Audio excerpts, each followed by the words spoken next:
चलिए देखिए question number 2 है। क्वेश्चन नंबर 2 से स्टार्ट कर रहे हैं। एक बार फिर से इसको कर चुके हैं, फिर भी करेंगे। क्वेश्चन नंबर 2 पढ़ो। The velocity of sound in air depends upon modulus of elasticity and density of medium. Establish the formula for velocity of sound using dimensional method. हाँ देखिए, अब क्या है, वेलोसिटी ऑफ जो साउंड है मतलब v जो है प्रोपोर्शनल है किसके, मॉडुलस ऑफ इलास्टिसिटी मतलब e की power a, okay, and density यानी कि d की पावर d, ठीक है ना। वेलोसिटी e की पावर a और d की पावर b के प्रोपोर्शनल है, तो कांस्टेंट हटाओगे तो कांस्टेंट आ जाएगा। हाँ।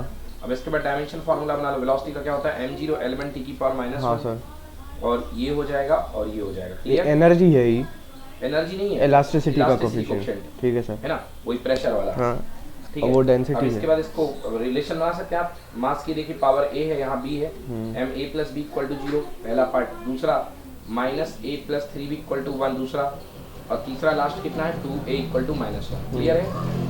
क्लियर है? Yes sir. इक्वेशन 2 और 3 को सॉल्व करके a की वैल्यू आ गई और b बी की की वैल्यू वैल्यू आ आ गई। गई बस a की वैल्यू और b की वैल्यू पुट कर दीजिए तो आंसर बन गया, बन जाएगा। कि हाँ कोई सर। दिक्कत? No sir. देख लीजिए एक बार,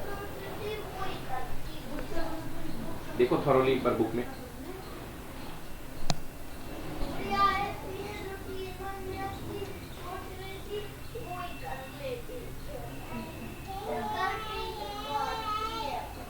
चलिए अगला क्वेश्चन पढ़िए। क्वेश्चन नंबर 3 पढ़िए। What are the limitation of dimensional equations?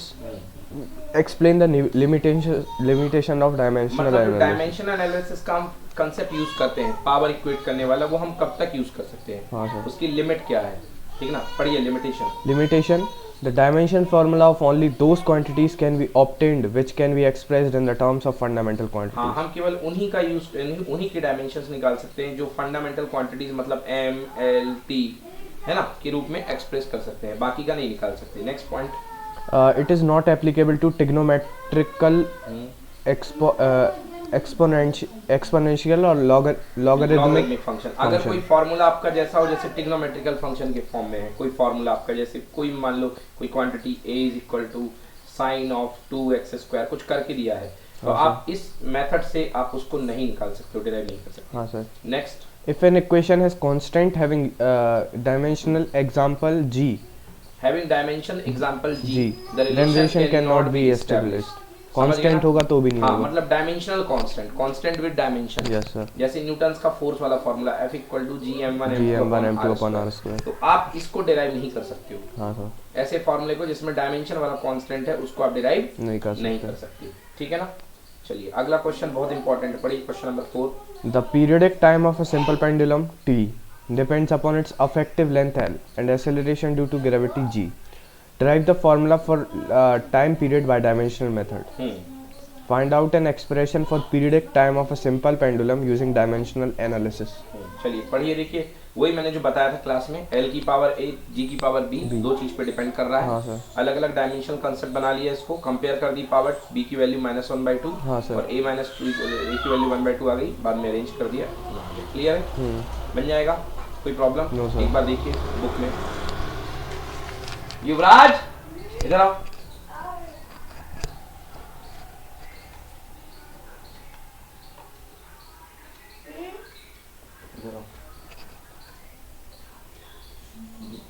युवराज जी के पास में बैठा हूँ, तुमको देखिए शो करती है।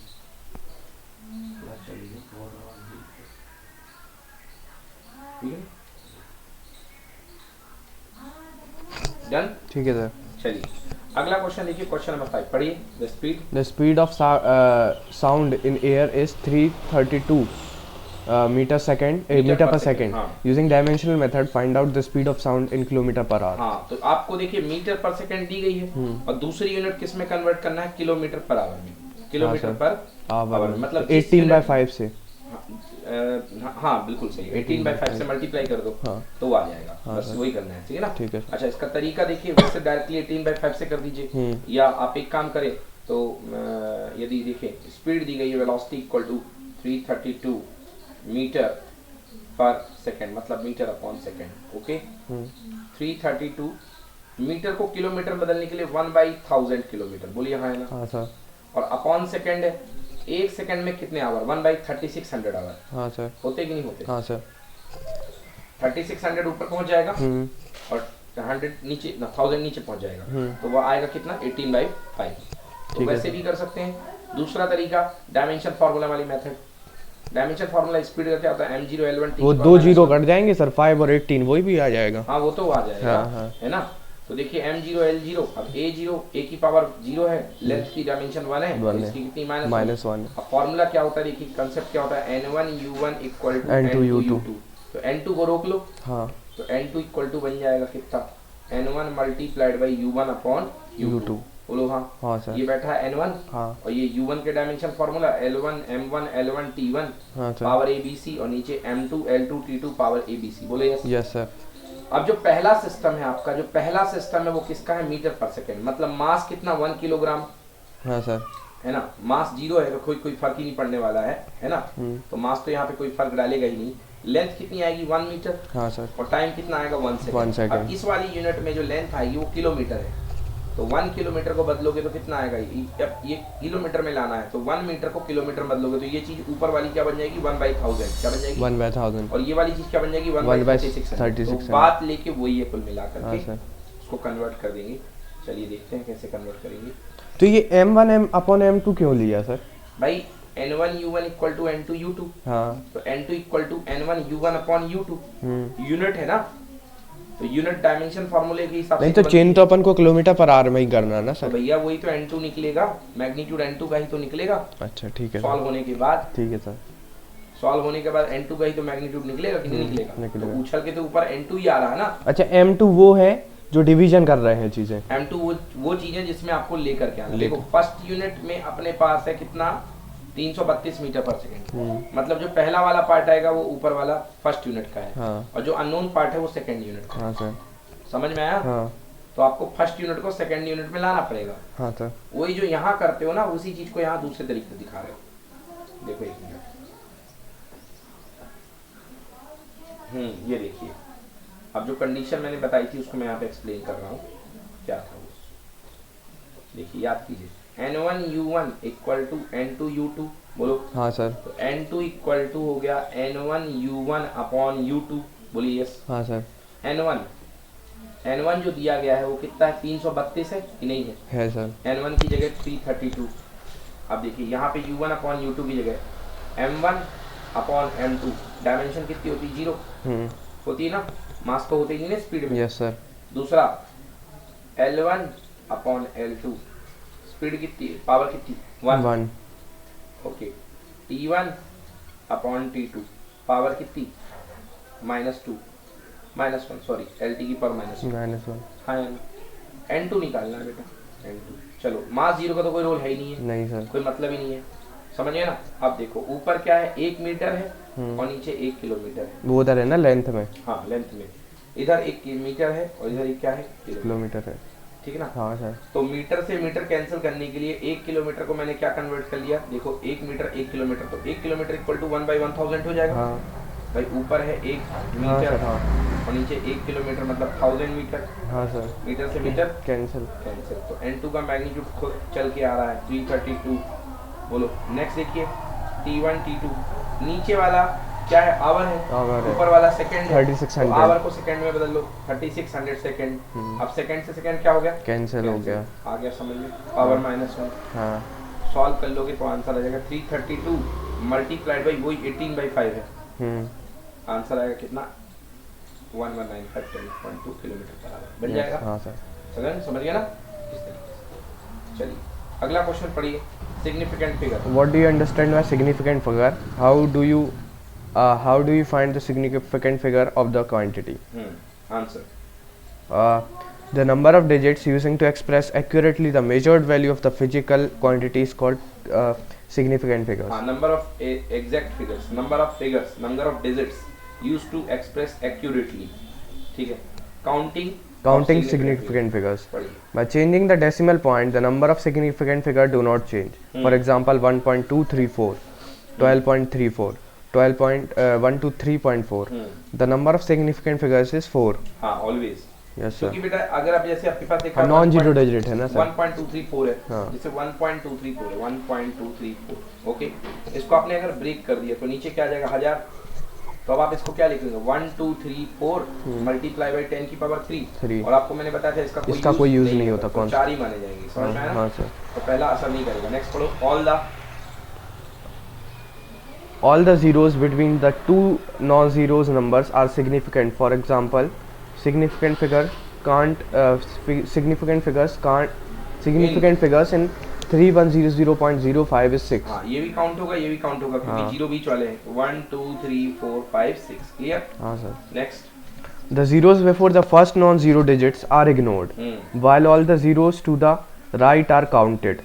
For example, the significant figure is 0.007 is 1, and that of 6.320 is 4. समझ गया ना? Yes sir. इसमें 4 है और इसमें 1 है, clear? Yes sir. Next, The zeros in a whole number at the end are not counted. For example, significant figure is 6320 is 3 and 13200 is 3. हाँ, तो इसमें सिग्निफिकेंट फिगर 3 है और इसमें सिग्निफिकेंट फिगर कितने हैं? 3 है। तो बाद के जो जीरो है वो काउंट नहीं होंगे, बट अगर एक बीच लास्ट में आ गया कोई नॉन डिजिटल नंबर तो वो काउंट होगा, ठीक है? हाँ sir. Next question, The significant figure do not change with the change of units. Example 0.0432 meter equals to 4.32 हाँ, तो centimeter. इसमें भी कितने हैं? 3 सिग्निफिकेंट डिजिट हैं हाँ, और इसमें भी कितने हैं? 3 है. ठीक, have significant digit 3. Next, When the number is expressed in the power of 10, then the power is not counted. So 10.52 into 10 to the power had significant 4. ठीक है ना? इसमें 4 सिग्निफिकेंट डिजिट, क्लियर है? Yes sir. चलिए अब numericals आते हैं। Alice question करो। तो कौन कौन से बाकी हैं? EMI के AC हो गया पूरा? हाँ, बुक वाले हो गए। वाले और कुछ बाकी है हमारे वाले? नहीं, वो हाँ वाले करने। चलिए अगला क्वेश्चन कीजिए। A student measures the thickness of human hair by looking at it through a microscope of a magnification 100. He makes 20 observations and found that the average width of the hair in the field of the view of microscope is 3.5 millimeter. What is the estimate on the thickness of the hair? चलिए देखिए, आपको निकालना है तो आपको पता है magnification equal to image upon object, समझ गए ना? हाँ. तो वो मतलब कुल मिला के मैं अब यहाँ थोड़ा सा फॉर्मूला बन गया है। ये जो इमेज या ऑब्जर्व कर रहा है, जो व्यू फील्ड व्यू है ना, जो उसको मिल रहा है माइक्रोस्कोप से, इमेज ही तो मिलेगी माइक्रोस्कोप से। Yes, वो sir. कितनी मिली है? 3.5 mm। Okay, Yes sir. और मैग्निफिकेशन कितना है? 100 है। क्या है? 100. 100, तो ये 100 के इक्वल है, मतलब 100 इक्वल टू 3.5 mm अपॉन कितना? x मान लो। हाँ. तो x को ऊपर ले आओ, 100 को नीचे ले जाओ, वेरी सिंपल क्वेश्चन बन जाएगा, कोई दिक्कत? No sir. Real width निकाल ली ना? हाँ, निकल गई रियल विड्थ, वही साइज ऑफ ऑब्जेक्ट को रियल विड्थ बोल दिया गया है। चलिए आइए, state the number of significant figure. बताओ भाई कितने सिग्निफिकेंट फिगर है? 1 सर. 1 है। इसमें कितने हैं? 4 हैं सर. 4 है, ठीक ना? डेसिमल की पॉइंट वाला जीरो काउंट होता है, ठीक है ना? इसमें कितने हैं? 3 है सर. हाँ, इस वाले में डेसिमल लगा हुआ है। डेसिमल के बाद वाले जीरो भी गिने जाते हैं. हाँ, तो 4 हैं फिर. 4 है, ठीक ना? 1 2 3 4। देन इसमें कितने हैं? साफ दिख रहा है, 4।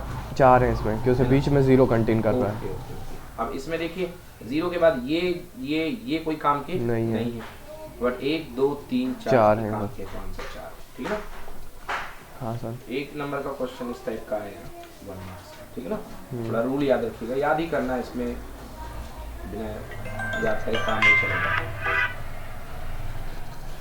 एक मिनट रिसीव कर लें. हेलो. आयो के पेपर के दिन बहुत टेंशन थी.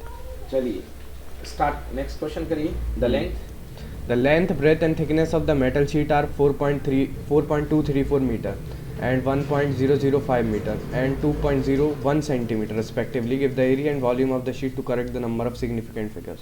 तो आपको पहले बताना सेंटीमीटर है को मीटर में कर लेंगे सर. देखो पहले तीनों यूनिट, हाँ बिल्कुल सही कह रहे हो, मीटर में कर लेंगे, क्योंकि ये भी मीटर में है, ये भी मीटर में, ये भी मीटर में है।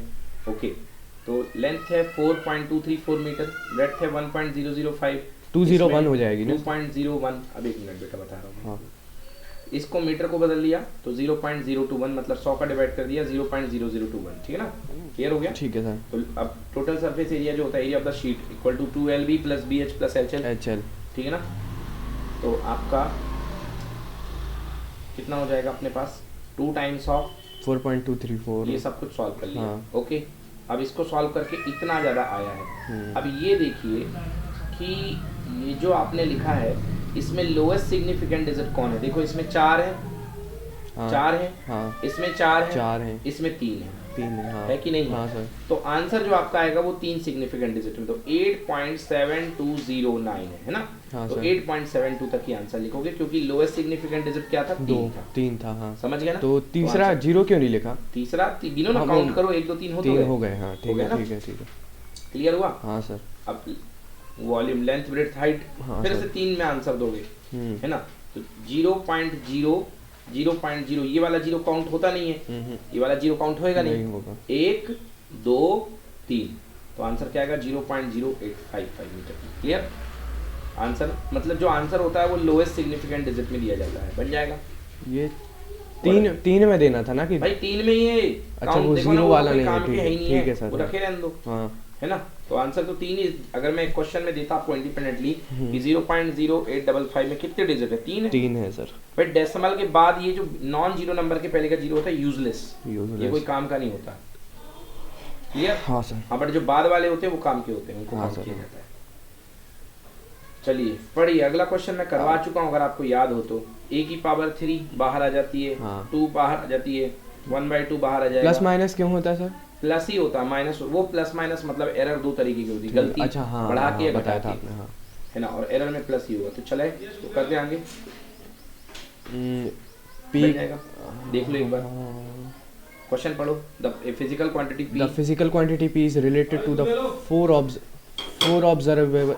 observable A, B, C and D as follows: P equals to A cube B square upon root C into D. The percent error of the measurement A, B, C is 1%, 3%, 4% and 2% respectively. Was the percentage error is the value of the P is, हाँ sir वो उस दिन किया था ना अपन ने। याद आ गया? हाँ, तो बस उसी तरीके से करना है। आंसर वो आएगा, पहले एक मीन एरर निकाला था ना। वो अलग चीज है, वो अलग चीज है। यहाँ पे तो सब कुछ दिया हुआ है ना, आपको परसेंटेज एरर दी गई है। अच्छा, हाँ तो मीन एरर निकालने की वहाँ जरूरत होती है जहाँ एब्सोल्यूट एरर होती है, हाँ यहाँ एब्सोल्यूट। पे दिया ही नहीं है ना? तो आंसर 13% एरर होगी और इसमें, है ना? And has 2 significant figures, therefore p returns to be value. ये फॉर्मूला कैसे बना sir? 3.763। Maximum fractional error in a p is given by. ये वाला फॉर्मूला कैसे हाँ। बना? इसी पर तो बात हुई थी भाई। फ्रैक्शनल एरर मतलब रिलेटिव एरर। रिलेटिव एरर क्या है? Delta p upon p। बोलो हाँ, हाँ अब इसकी पावर कितनी है? 3। 3। पावर आगे आ जाती है 3 डेल्टा a अपॉन a, याद आया? ठीक है सर। फिर मल्टीप्लाई है बीच में, तो मल्टीप्लाई किसमें कन्वर्ट होगा? प्लस में। प्लस में फिर इसमें 2 पावर बाहर आ गई, तो 2 डेल्टा b अपॉन b, याद आ गया? नहीं अरे आया। 2 पावर है ना भाई, हाँ, तो 2 बाहर आ जाती है ना पावर। वो बाय नहीं मिलते ना। हाँ, अब वो कैसे होती है वो छोड़ो, हाँ वो 2 पावर आगे आ जाती है, जो पावर होती है वो आगे आ जाती है, ठीक है। हाँ है ना? हाँ फिर c की पावर कितनी दिख रही है? 1/2, 1/2। तो 1/2 बाहर आ जाएगा, 1/2 delta c upon c plus delta d upon d।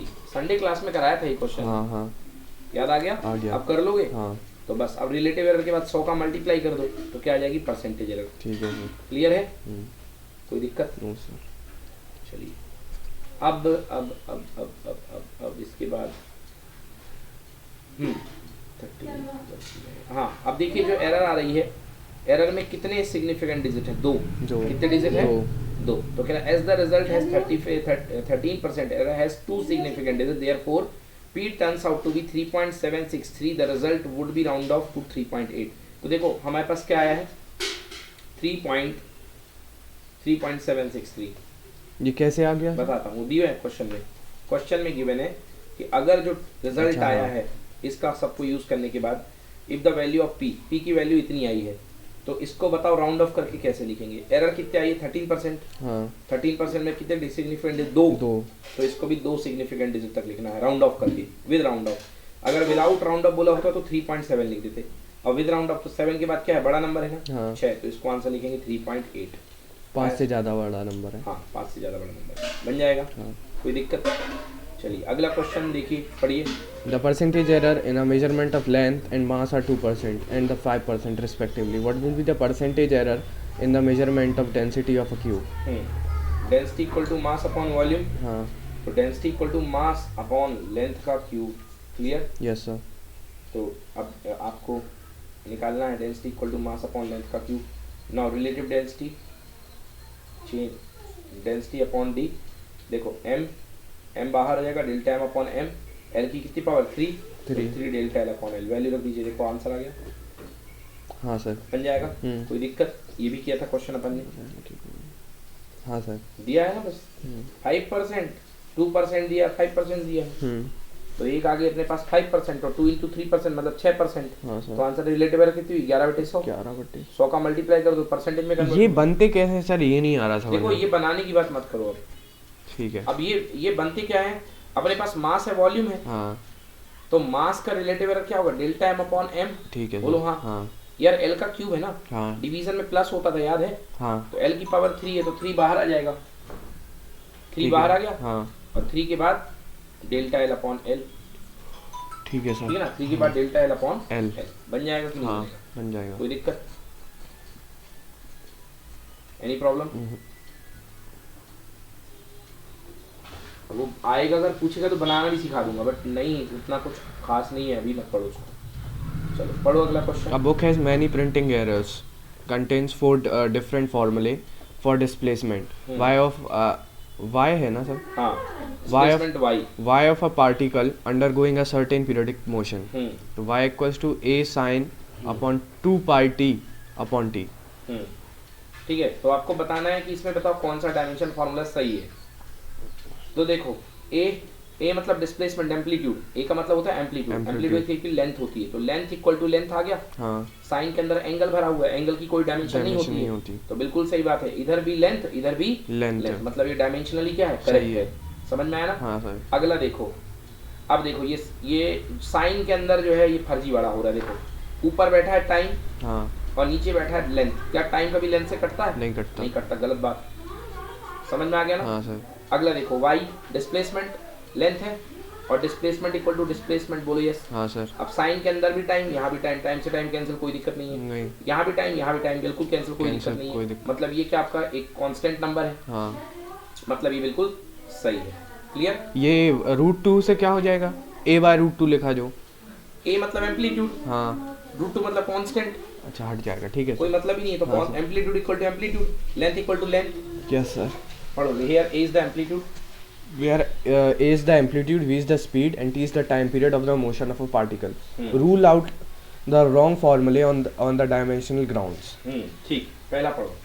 The arrangement angle of a argument भाई, the argument मतलब एंगल के अंदर की चीज को आर्गुमेंट बोलते the हैं। argument angle of a trigonometric function is dimensional. हाँ, मतलब जो अंदर की चीज होती है थीटा होती है, और थीटा क्या होना चाहिए? डायमेंशनलेस। बोलो Yes, हाँ। sir, हाँ। तो पहले वाले में देखो 2π/2π t अपॉन t, बिल्कुल सही आर्गुमेंट, यहाँ पे डायमेंशनलेस है, मतलब ये ट्रू है। समझ में आएगा? Yes, sir. ट्रू। सेकंड वाला पढ़ो, t upon t upon a. t मतलब t capital T upon l।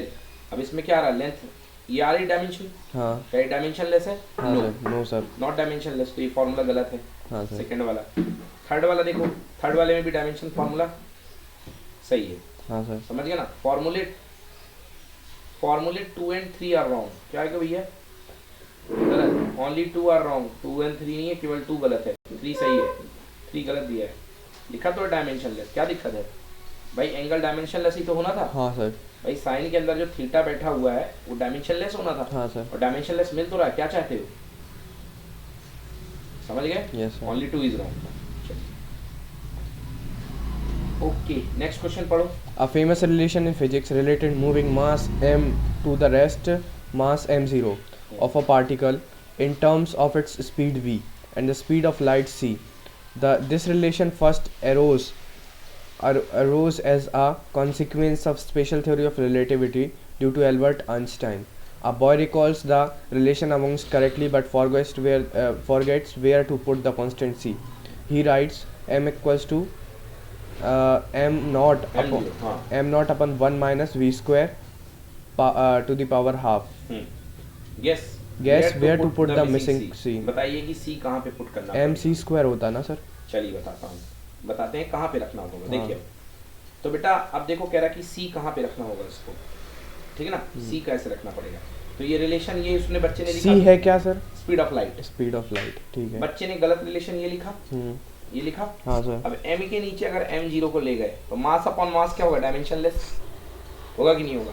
भाई ऊपर भी किलोग्राम नीचे भी किलोग्राम, किलोग्राम से किलोग्राम कैंसिल, क्या कैंसिल होगा? हो जाएगा। डायमेंशनलेस। हाँ सर। बोलो यस। Yes sir. अब अगर ये डायमेंशनलेस ये वाली पार्टी है तो ये वाली पार्टी भी क्या होना मांगती? डायमेंशनलेस मांगती ना। हाँ। पढ़ो clearly. Clearly, the LHS is dimensionless. Therefore, RHS should be also be dimensionless. Dimensionless, तो Hence, इसको डायमेंशनलेस बनाना है तो देखो ये v स्क्वायर बैठा हुआ है वेलोसिटी का हाँ स्क्वायर, अगर मैं नीचे v स्क्वायर के नीचे c स्क्वायर दे दूंगा तो इसकी डायमेंशनलेस से कैंसिल हो जाएगी, कैंसिल हो जाएगी। फॉर्मूला सही हो जाएगा। हाँ सर। इधर भी डायमेंशनलेस, इधर भी डायमेंशनलेस। लेस। समझ में आया? तो क्या फॉर्मूला बनेगा? m upon m0 equal to 1 upon under root 1 minus v square को था, हाँ सर। हिसाब बराबर करने के लिए क्या करना पड़ेगा? c square. तो m0 को छाल दो, m nought under root 1 minus v square upon c square. Yes sir. जो कि एकदम पढ़िए clearly. Clearly, the LHS is dimensionless. Therefore, RHS should also be dimensionless. Hence, if 1 by root 1 by minus v square be replaced with 1 by root 1 minus v square upon c square, then RHS also become dimensionless. दस Thus the correct relation will be m upon m naught equals to 1 upon root 1 minus v square upon c square. m equals to m naught upon 1 minus v square upon c square. Clear है? हो गया clear? भाई m not को ऊपर ले आया ना, और कुछ भी नहीं। ठीक है। फॉर्मूला लिख दिया, पहले उसने फॉर्मूला ये लिखा था, अभी गलती थी। हाँ सर। समझ गए ना? तो m nought 1 minus v square upon c square, और ज़्यादा शुद्ध रूप से लिखना चाहता तो m equal to m nought, बोलो हाँ, हाँ 1 minus v square upon c square की होल पावर कितना? 1/2।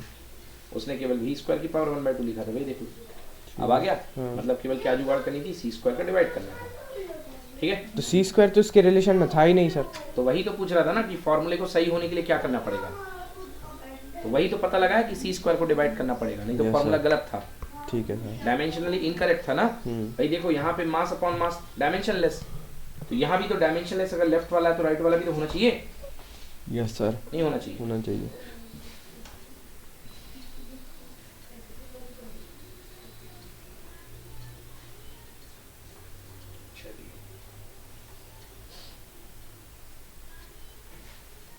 क्वेश्चन करिए पढ़िए। The sun is hot plasma, ionized matter with an inner core at the temperature true exceeding 10 to the power 7 K and its outer surface at the temperature of about 6000 K. चलिए, तो अंदर वाला जो तापमान है सन का वो कितना है? 10 की पावर 7 की, और जो आउटर तापमान है वो 6000 केल्विन है।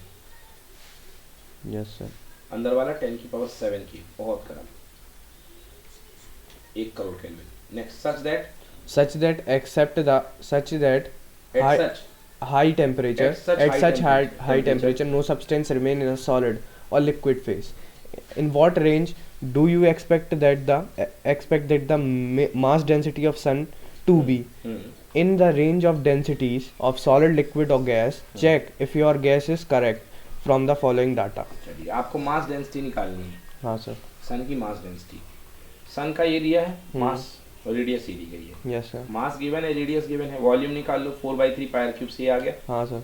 ओके, अब डेंसिटी इक्वल टू होता है क्या? Mass upon volume, mass upon volume. Volume. Density equal to mass upon volume, देखिए 1.4 × 10 की पावर 3 किलोग्राम पर मीटर क्यूब। Yes sir. ठीक ना?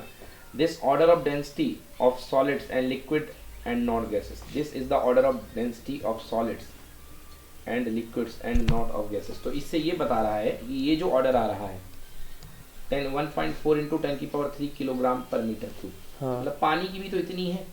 पानी की कितनी है? पानी जो है 1 मीटर क्यूब में कितना आता है? 1000 किलो। हाँ सर। मतलब 1000 किलोग्राम। हाँ। पानी की जो डेंसिटी है वो है 10 की पावर 3 किलोग्राम पर मीटर क्यूबिक। तो ये कितना? 1.4, थोड़ी ज्यादा ही तो है पानी हाँ से। सर। तो कह रहा है ये जो जोन आता है डेंसिटी का, ये कहाँ पे मिलता है? सॉलिड में मिलता है, गैस में मिलता एंड है, लिक्विड में मिलता लिक्विड है। में मिलता बट है। गैस की डेंसिटी नहीं होती। गैस की डेंसिटी बहुत कम आती है बेटा। Yes sir. समझ गए ना? हाँ, 10 की पावर 3 तो आते ही नहीं है गैस में। समझ गए हाँ सर। कि नहीं समझे? समझ गया। तो this is the order of density of solids and liquid and not gas. तो ये पता चल रहा है इसके बारे में। डन? Yes sir. चलिए अगला क्वेश्चन पढ़िए। When a planet Jupiter is at a distance of 824.7 million kilometers from the Earth, its angular diameter is measured to be 35.72 of arc. Calculate the diameter of Jupiter. Okay, आपको कह रहा है कि calculate the diameter of the Jupiter. Okay, distance दी गई है, पे angle दिया गया। बेटा देखो फॉर्मूला अपन ने पढ़ा था, आर्क एंगल इक्वल टू होता है आर्क अपॉन रेडियस। हाँ सर। यहाँ पे आपको आर्क की डायमीटर की लेंथ ही बना रही है, क्योंकि यहाँ से झांक रहे हो तो आपको ये बाउंड्री दिखाई देगी, ये बाउंड्री दिखाई देगी। हाँ सर। तो डायमीटर इसको डी ले लो, अपॉन रेडियस कितनी ले लो आर। आर का काम कौन करेगा बेटा, ये एल लेंथ जिसको दे रखा है, हाँ है ना। Yes sir. है ना, सो आर। तो बेटा d इज इक्वल टू क्या हो गया, आर थीटा। d हाँ is equal to sir, r theta. तो d is equal to r की वैल्यू देखो बेटा कितनी दी गई है, 824.7 मिलियन, मिलियन मतलब 10 की पावर 6। Yes sir. 824.7 मिलियन मतलब 10 की पावर 6। क्लियर है, क्लियर है। इनटू थीटा, थीटा ये दे रखा है देखो 35.72, इसको बोलते हैं बेटा सेकेंड, क्या बोलते हैं सेकेंड। 35.72, ठीक ना। चलो तो बेटा ये 35.72 सेकेंड है, बोलो हाँ। इसको बदलना पड़ेगा अपन को रेडियन, किसको बदलना पड़ेगा, रेडियन में। रेडियन में। तो देखो बेटा सेकेंड है, एक सेकंड में कितने मिनट, 60 मिनट। हाँ सर। और गुड मॉर्निंग, हर मिनट में कितने सेकंड बेटा, चेयर ले लो 60 सेकेंड। ठीक है, हर मिनट में कितने सेकंड, 60 सेकंड। और 60 सेकंड के बाद मिनट को रेडियन में बदलने के लिए करते हैं बेटा पाई अपॉन 180 से मल्टीप्लाई। हाँ सर। आगे समझे, तो यहाँ पे ये पूरी चीज़ रखेंगे, देखो ध्यान से 35.72 yes sir. Into pi into 60 by into 60 60 answer आ गया। हाँ सर। कोई दिक्कत बन जाएगा ना, हाँ। यही any problem, done done. Yes sir.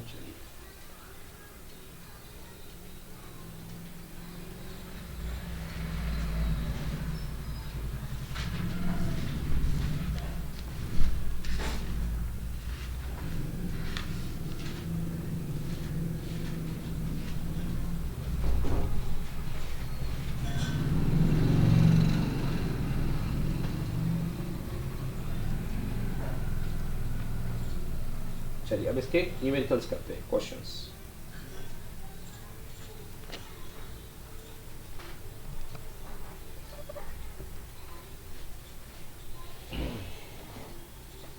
ऐसे ही न्यूमेरिकल्स इसके काफी सारे आएंगे।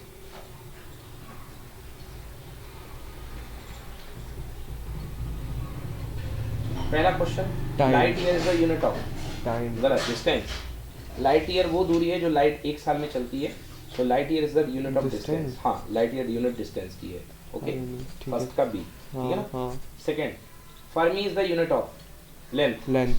फर्मी जो होती है लेंथ की। ओके, 1 फर्मी इक्वल टू 10 की power -15 metre. Sorry, which of the following pair has the same dimension. Force and power, strain and stress. Pressure and stress. हाँ, pressure and stress. Pressure and stress. Third का B बिल्कुल सही।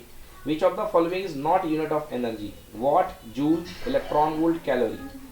Watt. What. Watt power. What power की होती है। Power is equal to work upon time. Time. Relation between Vt, velocity and T, velocity of sound is given by इतना. Dimension formula for A, B and C. देखो बेटा, अब dimension constant का फंडा क्या कहता है, वो कहता है कि हर टर्म की डायमेंशन सेम होनी चाहिए। बोलो यस और नो। Yes sir. अब देखो C के साथ T जुड़ रहा है, मतलब जो C की डायमेंशन है वो टाइम के इक्वल होनी चाहिए। हाँ, C की डायमेंशन किसके इक्वल, तभी ऐड हो पाता है। तभी ऐड हो पाएगा। हाँ। तो देखो इसमें C की डायमेंशन ये है, इसमें लेंथ दे दिया, इसमें T दे दिया, तो यहीं से पता चल गया यही आंसर। Yes sir. बाकी को देखने की जरूरत ही नहीं है। समझ में आ गया ना। हाँ। क्लियर। स्क्वायर का यूज नहीं हुआ तो टी स्क्वायर हो ही नहीं सकता। T हो ही नहीं सकता है, अगर C स्क्वायर होता तो T स्क्वायर होता वहाँ ठीक पे, है सर। हाँ। T स्क्वायर होता तो C स्क्वायर होता। क्लियर। हाँ सर। ओके, नेक्स्ट क्वेश्चन नंबर 6 है, ऑर्डर ऑफ 4.12 इंटू 10 की पावर 5। इसमें ऑर्डर बताना है। क्वेश्चन नंबर 6 में आपको ऑर्डर बताना है कि 4.12 इंटू 10 की पावर 5। देखिए ऑर्डर में पावर कितनी लगी हुई है, 5। तो आंसर होगा इसका 5। बट याद रखिएगा कि ऑर्डर बताते समय ये जो पहला डिजिट है वो 0 से लेके 9 के बीच में होना चाहिए। ठीक है सर। समझ गए ना। तो ये देखिए 09 भी हो सकता ना। अगर जैसे मान लीजिए 41 होता, 41.2, समझ गया ना, तो एक 10 का डिवाइड करते और एक 10 का मल्टीप्लाई करते और बनाते 4.12। Yes sir. पहला डिजिट जो रहेगा वो होल नंबर रहेगा। हाँ, क्या रहेगा, होल नंबर। 0 से लेके 9 के बीच का। क्लियर। तो ऑर्डर बन गई 5। क्लियर हुआ। Yes sir. नहीं ऐसा तो ऐसे पावर से भी तो बता सकते ना। तो बेटा पावर के लिए पहले चेक तो करना पड़ेगा। जैसे मान लो आपको लिखा 41.2 इंटू 10 की पावर 5 ये लिखा हुआ है। हाँ। तो ऑर्डर बताना है तो इस डेसिमल को पीछे लाना पड़ेगा। हाँ। तो 10 का नीचे डिवाइड करना पड़ेगा और 10 का ऊपर क्या करना पड़ेगा, मल्टीप्लाई। 10 का ही क्यों करना पड़ेगा। तभी तो डेसिमल पीछे आएगा। ठीक है सर। डेसिमल पीछे लाना ना तो आपको। 4.12 4.12 इंटू 10 की पावर क्या होगा 6। 6 अब ऑर्डर कितनी हो गई 6 हो गया, कितनी हो गई ऑर्डर 6 हो गया। समझ में आया नहीं है मतलब यार इसको सिंगल डिजिट का बनाना पड़ता है बस इतना जान लो यस जो सर। डेसिमल होता है क्लियर। अच्छा डेसिमल के पहले सिंगल डिजिट चाहिए था। हाँ बस वही फंडा उसका ऑर्डर बताने का। ठीक है सर। ओके बहुत सारी चीजें बट अपन इकट्ठा पढ़ रहे हैं ना एग्जाम के लिए इसलिए एक एक लाइन में बताना पड़ रहा है। क्वेश्चन नंबर 7 सी है sir answer. Which among the following has the significant number 4 1 2 3 4 बिल्कुल सही। 7th का सी बिल्कुल सही। 8th का बताइए। Which among the following is not a fundamental unit. हाँ फंडामेंटल यूनिट कौन सी नहीं है भाई मीटर है केल्विन है एम्पियर है लीटर नहीं है लीटर तो वॉल्यूम है। हाँ सर। Volume equal to length into breadth into height हाँ। डिराइव्ड यूनिट है ना। 1 लाइट ईयर एक लाइट ईयर एक साल में कितना चलती है बताओ याद कर लो भाई एक लाइट ईयर आंसर याद रखना 9.46 इंटू 10 की पावर 12 किलोमीटर। Yes sir. समझ गए ना। हाँ सर। समझ गए। हाँ। और सूर्य की दूरी कितने लाइट ईयर है 3.26 लाइट ईयर 3.24 लाइट ईयर सूर्य की दूरी हम लोग से हैं। हाँ सर। क्लियर हो गए। कंफर्म कर लिया आप थोड़ा सा बहुत पहले पढ़ा था मैं भूल जाऊँ। अगला क्वेश्चन पढ़ो। Which among the following is a dimensional less quantity. तो जी डायमेंशनलेस। हाँ जी फिर रेनॉल्ड्स कॉन्स्ट नंबर। हाँ गैस कांस्टेंट रेनॉल्ड्स नंबर का नंबर ही है। हाँ। कोई डायमेंशन नहीं होती है। ठीक है सर। जी की होती है पावर की होती है ओके। गैस कांस्टेंट की भी होती है। गैस कांस्टेंट की होती है बिल्कुल p v equal to r t NRT है ना तो r t v by t होगी निकाल लो ठीक है निकल सर। जाएगी। तो आंसर इसका रेनॉल्ड्स वी नंबर वॉल्यूम ही होगा पी प्रेशर होगा हाँ वो निकाल लेंगे टाइम हो जाएगा ठीक है ना। हम्म। चलिए जी अगला question numerical value of a physical quantity is directly proportional inversely proportional क्या होता है n1 u1 equal to Directly proportional। को डायरेक्टली क्यों साफ दिख रहा है n is inversely proportional to u directly तो लिखा सर कहाँ लिखा है मतलब इनवर्सली लिखा हुआ है n1 into u1 ही तो अच्छा एक बात मुझे बताओ p1 v1 equal to p2 v2 होता है हाँ sorry m1 v1 equal to ठीक m2 है सर v2 ठीक है तो m is inversely proportional to v नहीं होता था हाँ क्योंकि n into u कांस्टेंट कहलाया ना n into u equal to constant हाँ तो u equal to k by n inversely हुआ कि नहीं हुआ होगा आंसर इनवर्सली प्रोपोर्शनल डन ठीक है सर। इनवर्सली नेक्स्ट क्वेश्चन पढ़िए। The power to which the fundamental units of mass, length and time had to be raised to represent a derived quantity is called dimension dimension. Power हाँ, होती है उनको हम क्या बोलते हैं Dimension. Dimension. Next The number of digits of a measured value of a physical quantity in which we have confidence is called हाँ significant digit significant digit. Clear हाँ, जितने में हमें कॉन्फिडेंस होता है। Next A nanometer is equal to very simple 10 की power minus 9 9, हाँ. Next the system of units developed at the last SI is the सबसे SI लास्ट में system, एसआई हाँ. Unit. Next Poisson's ratio is a dash quantity. Dimensionless Poisson ratio क्या होती है Dimension. Dimensionless quantity lateral strain upon longitudinal strain Yes sir. Poisson ratio. Next Dimension formula of pressure is pressure का dimension formula Length per unit area. length per unit area ना हाँ force force per unit area length per कर लोगे, unit- निकाल लोगे? हाँ, निकाल देंगे। m l की पावर माइनस 1 t की पावर माइनस 2। नेक्स्ट हाँ, question Dimension formula of impulse. Force into time m l t की पावर माइनस 1। हाँ sir. Next Change in momentum into वही है बात एक ही है ठीक है सर। ठीक है ना। Dimension formula of stress. हाँ तो स्ट्रेस का वही force per unit force area. पर unit area. Next 1 light 1 year light is year equal equals to to 9.46 into 10 to the power 15. ये बहुत बार आया बेटा ये क्वेश्चन। हाँ 1 लाइट ईयर में कितने मीटर होते हैं तो आंसर 9.46 into 10 की power minus 15 metre. Clear yes sir. बन जाएगा। चलिए कुछ और अच्छे अच्छे क्वेश्चन। यूनिट ऑफ फ्रीक्वेंसी की यूनिट बताओ बेटा hertz. Hertz. Unit of work joule joule joule होती है ना। हाँ जूल जूल हाँ थर्ड 1 एंगस्ट्रॉम इक्वल टू 10 की power minus 10 metre. 10 relative density ml0 l0 t0 T0 relative है कोई को। Dimension formula of energy ml2 minus t पर माइनस 2 हाँ। अर्थ खाली बैठा है। हाँ सर। नेक्स्ट चलिए 1 माइक्रोन मतलब कितना 10 की पावर माइनस 6 मीटर को एक बोलते हैं 1 माइक्रोन। Yes sir. एंगस्ट्रॉम 10 की पावर माइनस 10। हाँ सर। फर्मी 10 की पावर माइनस 15। बोलो हाँ। हाँ एस्ट्रोनॉमिकल यूनिट मतलब लाइट के द्वारा 3.08 एक मिनट 1.4 सन से दूरी 3.08 इंटू 10 की पावर 16 मीटर पर सेक पर सेक सबसे बड़ी यूनिट होती है। 1.496 into 10 to the power एक 11 मिनट रुक जाओ उल्टा हो गया लगता है। फोर्थ का सी हाँ उल्टा हो गया देखिए 1 एस्ट्रोनॉमिकल यूनिट ही होती है 1.496 into 10 की power 11 Yes, sir. And parsec light की सबसे बड़ी यूनिट है जिसको बोलते हैं पैरालैक्टिक सेकंड 3.08 into 10 की पावर 16 16 मीटर। समझ गए? हाँ सर। ठीक है ना, लिख लो कॉपी में 1 parsec equal to 1 parsec equal to parsec का पूरा नाम है पैरालैक्टिक सेकंड 3.08 into 10 की power 16 metre 1 parsec.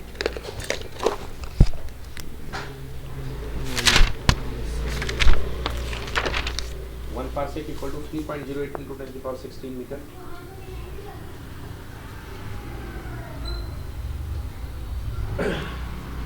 Yes sir. ठीक है, and 1 astronomical unit equal to 1.496 into 10 की पावर 11 मीटर। ये लिखिए 1.496 into 10 की power 11 metre yes sir. And 1 light year 9.46 into 10 to the power minus 15। Minus नहीं होगा 15। हाँ ये आपने ऊपर माइनस बताया था। अच्छा, हाँ ये देखो। अरे गलती से लिख दिया भाई +15 मीटर। बहुत लंबी दूरी है, -15 में तो बहुत कम हो जाएगा ना, इसलिए 9.46 into 10 की पावर 15 मीटर। डन। तो ये 3 है, इससे आ सकता है। Yes sir. ओके,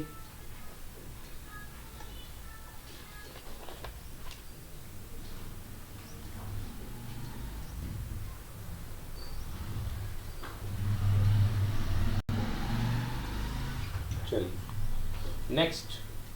ये हो गया, ये तो हो गया।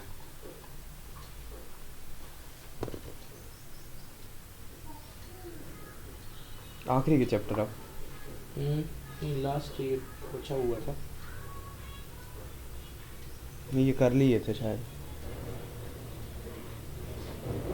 नहीं, कुछ 4 क्वेश्चन ये वो 4 क्वेश्चन। ये। चलिए तो ये अलग से मैं करवा देता हूँ यहाँ बोल करके।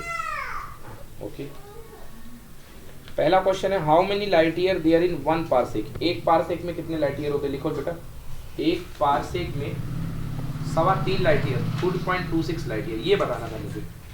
1 पारसेक में 3.26 लाइट ईयर।